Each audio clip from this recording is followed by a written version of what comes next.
Electoral officer को जो ज्ञापन दिया 1 लाख लोगों ने सिग्नेचर करके उसके साथ में दिया। पूरी दुनिया को, देश के लोगों को, सरकार में बैठे हुए गूंगे बहरे लोगों को, देश की अदालत को, उन सबको पता लगेगा कि आंदोलन कितना नीचे तक पहुंच चुका है।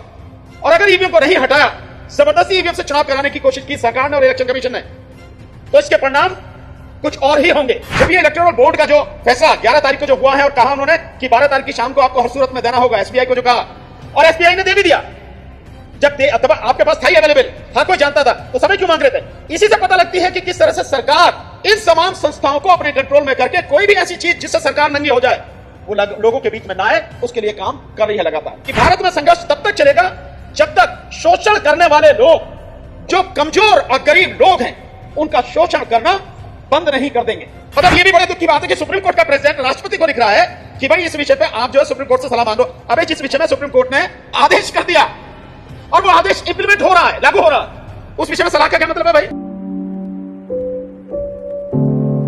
मीडिया के मेरे तमाम बहादुर साथियों को बहुत बहुत धन्यवाद, उनका बहुत बहुत अभिनंदन।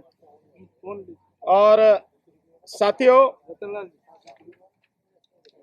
जो चीजें अब आपके सामने आ रही हैं, मुद्दे कई हैं और सभी जायज मुद्दे हैं। एक भी ऐसा मुद्दा नहीं है जो अभी यहां बताया गया जो जायज नहीं हो और जिसके लिए आंदोलन की जरूरत नहीं है। ये सीधे सीधे लोगों से जुड़े हुए मुद्दे हैं, चाहे वो जातिगत जनगणना को हो और चाहे वो छत्तीसगढ़ में जो जंगल काटे जा रहे हैं वो मुद्दा हो, चाहे वो जो बेरोजगार हैं उनका मुद्दा हो, चाहे वो किसानों का मुद्दा हो, और ईवीएम का मुद्दा तो है ही। और इस समय अब सीए एनआरसी का भी मुद्दा शुरू हो गया। जो ईवीएम का मसला हम लेकर चल रहे हैं, मैं आप सभी साथियों को दिल से धन्यवाद देना चाहूंगा कि आपकी बदौलत ये ईवीएम का मुद्दा न केवल गांव-गांव, शहर-शहर, गली मोहल्ले, घर-घर ये मुद्दा पहुंच चुका है। हम लोगों को सब लोग देख रहे हैं और हमारे अलावा भी जो जगह जगह देश में अलग अलग जगह साथी लगातार आंदोलन कर रहे हैं। इस विषय में मैं आपको बताऊं, महाराष्ट्र बहुत जबरदस्त तरीके से आंदोलन कर रहा है। हम लोग होके आए वहां पर, नागपुर में बहुत जबरदस्त मीटिंग है। इसके अलावा गोवा, आप अंदाजा लगाइए कि गोवा में कुल जो वोट हैं 11 लाख वोट हैं टोटल, 2 पार्लियामेंट्री कॉन्स्टिट्यूंसी हैं। और अभी हम जो पीछे गए हैं 4 तारीख को, 1 लाख लोगों ने चीफ इलेक्टोरल ऑफिसर को जो ज्ञापन दिया, 1 लाख लोगों ने सिग्नेचर करके उसके साथ में दिए। इतनी जबरदस्त मीटिंग है, हाईली एजुकेटेड लोग हैं वहां के। 10.25% लोगों ने ईवीएम को हटाने के लिए ज्ञापन के साथ में सिग्नेचर अपने करके दिए। ये आंदोलन इस तरह से फैल रहा है। लेकिन इसके साथ साथ, इससे पहले मैं आंध्र प्रदेश में गया, कडप्पा में बहुत जबरदस्त मीटिंग वहां पर हुई है। कडप्पा में हम लोग लगातार साउथ में बहुत जबरदस्त तरीके से ये चीजें चल रही हैं, कोशिश हम लोग कर रहे हैं कि मीटिंग हो। लेकिन अब क्योंकि ये रमजान का पावन महीना भी शुरू हो गया है, मैं आपके माध्यम से ये बधाई भी देना चाहूंगा सभी मुस्लिम समाज के मेरे साथियों को, भाइयों को। रमजान के जो ये पावन महीना है उसकी बहुत बहुत उनको मुबारकबाद। एक बात जो सिंपल हम कहना चाह रहे हैं, जो 23 तारीख को शहीद आजम भगत सिंह जी का शहीदी दिवस है, उस दिन जो ईवीएम के लिए जो प्रोग्राम सबसे अभी निवेदन किया गया, आदरणीय राजेंद्र पाल गौतम जी ने जो बताया, उसमें छोटा सा बस आपको क्लियर करना चाहता हूं कि देश में हर व्यक्ति से हमारा ये निवेदन है, वो चाहे गांव में रहता हो, शहर में रहता हो, किसी शहर में मोहल्ला हो, बड़ा हो, वहां हो, जहां भी उनको ठीक लगे वहीं पर सारे के सारे लोग इकट्ठे होकर 10, 20, 50, 100, 200, 500 जो भी उस दिन इकट्ठे हों और 2 काम उस दिन करें। एक, उस दिन पूरे दिन व्रत रखें, उपवास रखें और शहीद आजम भगत सिंह जी की फोटो लेकर ईवीएम को खत्म करने के लिए प्रण लें। साथियों, मीटिंग करें, बाकायदा सब लोग इकट्ठे होकर मीटिंग करें और वो जो प्रण लें और जो वहां मीटिंग करें उस मीटिंग की वीडियो बनाएं। जो भी अच्छे बोलने वाले साथी हो बोले, 2, 3, 4 जो उनकी सबकी वीडियो बनाएं, छोटी छोटी वीडियो बनाएं और इन वीडियोस को सोशल मीडिया पर डालें। जिस तरह से हम लोग ये प्रेस कॉन्फ्रेंस करके डालते हैं, जो भी कहीं मीटिंग होती है, आंदोलन होता है, हम उसकी वीडियो बना के डालते हैं, ऐसे ही आप भी डालें। इसका नतीजा क्या होगा?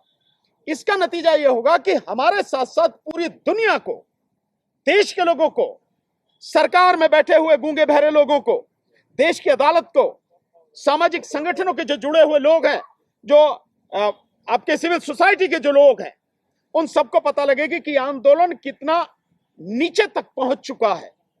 और अगर ईवीएम को नहीं हटाया, जबरदस्ती ईवीएम से चुनाव कराने की कोशिश की सरकार ने और इलेक्शन कमीशन ने, तो इसके परिणाम कुछ और ही होंगे। ये मैसेज वहां तक पहुंचना चाहिए, तो इसलिए वीडियो बनाए। मैं शहीद भगत सिंह जी की जो बात हम लोगों ने डिसाइड की है, देखिए शहीद भगत सिंह जी के विषय में 2 कोटेशन में उनकी कही हुई बात जो मैं आपके सामने रखता हूं, इसको समझना बहुत जरूरी है। 23 साल की उम्र में एक व्यक्ति कितनी व्यापक और कितनी सामाजिक और मानवीय सोच लेकर जीवन जीने वाला हो सकता है, 2 उनके कोटेशन इससे अंदाजा लगाएं। शहीद भगत सिंह जी ने कहा था कि क्रांति का मतलब यह नहीं है कि इसमें खून खच्चर हो, हथियार उठाए जाएं। क्रांति का मतलब है कि जो अन्याय और असमानता पर आधारित व्यवस्था है, वो व्यवस्था बदलकर समानता और न्याय पर स्थापित व्यवस्था कायम की जाए। आप सोचिए कितनी बड़ी बात है कि समानता और न्याय पर आधारित व्यवस्था होनी चाहिए, ताकि हर किसी को न्याय मिल सके, समानता मिल सके, हर किसी का सम्मान हो सके। दूसरा, एक और बहुत बड़ी बात कही थी उन्होंने। जब उनसे पूछा तो उन्होंने कहा कि भारत में संघर्ष तब तक चलेगा, इस बात को समझिए आप, और मैं लोगों से भी कहना चाहता हूं कि भारत में संघर्ष तब तक चलेगा, ये शहीद भगत सिंह जी के शब्द हैं, कि भारत में संघर्ष तब तक चलेगा जब तक शोषण करने वाले लोग, जो कमजोर और गरीब लोग हैं, उनका शोषण करना बंद नहीं कर देंगे। शोषण करने वाले लोग, ये जरूरी नहीं कि वो अंग्रेज ही हो, वो अंग्रेज भी हो, उनके साथ में गठबंधन किए हुए भारतीय हो, और चाहे मूल रूप से भारतीय हो, ये तब तक संघर्ष चलेगा। आज वही स्थिति है। आज अंग्रेज तो नहीं है, लेकिन अंग्रेजों के बाद जिन लोगों ने यह सत्ता हाथ में ली है और आज जिनके पास सत्ता है, इन्होंने तानाशाही की तमाम जो सीमाएं हैं वो सब खत्म कर दी हैं और लगातार अन्याय और अत्याचार करते चले जा रहे हैं। यहां तक कि न्यायपालिका को भी अपनी बदमाशियों से बख्श नहीं रहे हैं। एक बहुत छोटी सी बात, बाकी उसके विषय में हमारे मलिक साहब बताएंगे, पर मैं एक चीज आपको बता रहा हूं। एक बड़ी मजेदार बात हुई है। जब ये इलेक्टोरल बॉन्ड का जो फैसला 11 तारीख को जो हुआ है, और कहा उन्होंने कि 12 तारीख की शाम को आपको हर सूरत में देना होगा, एसबीआई को जो कहा, और एसबीआई ने दे भी दिया। जब आपके पास था ही अवेलेबल, हर कोई जानता था, तो समय क्यों मांग रहे थे? इसी से पता लगती है कि किस तरह से सरकार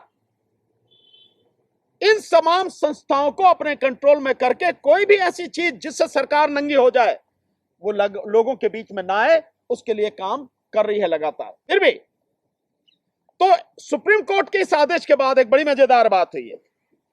हमारे यहां जो सुप्रीम कोर्ट के जो प्रेसिडेंट हैं, उन्होंने एक लेटर लिखा है। मैं चाहता हूं उसका खुलासा वही कर दें। मलिक साहब कहेंगे, मैं पूरा करेंगे, मैं छोटा सा, मतलब ये भी बड़े दुख की बात है कि सुप्रीम कोर्ट का प्रेसिडेंट राष्ट्रपति को लिख रहा है कि भाई इस विषय पे आप जो है सुप्रीम कोर्ट से सलाह मांग लो। अबे जिस विषय में सुप्रीम कोर्ट ने आदेश कर दिया और वो आदेश इंप्लीमेंट हो रहा है, लागू हो रहा है, उस विषय में सलाह का क्या मतलब है भाई? वो तो वैसे ही कहानी खत्म हो गई।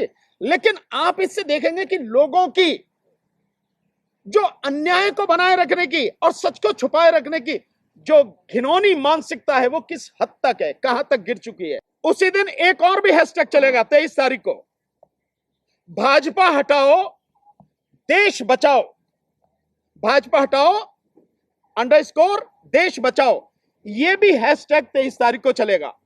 सो मेरा सबसे निवेदन है कि देखिए, ये आंदोलन जो हमने आपको वीडियो बना के जहां भी हैं, गांव में, शहर में, जिस जगह भी हैं, जिले पर, ब्लॉक पर, तहसील पर, विधानसभा पर, लोकसभा पर, कहीं भी आप हैं, ये मीटिंग करके और वीडियो बना के भेज दिए ताकि दुनिया को पता लगे कि देश वाकई में जाग चुका है, कोई अंधेरे में नहीं रहना चाहिए।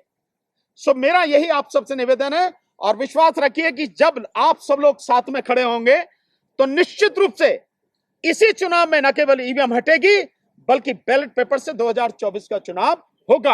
अब जनता को आप आगे आना होगा।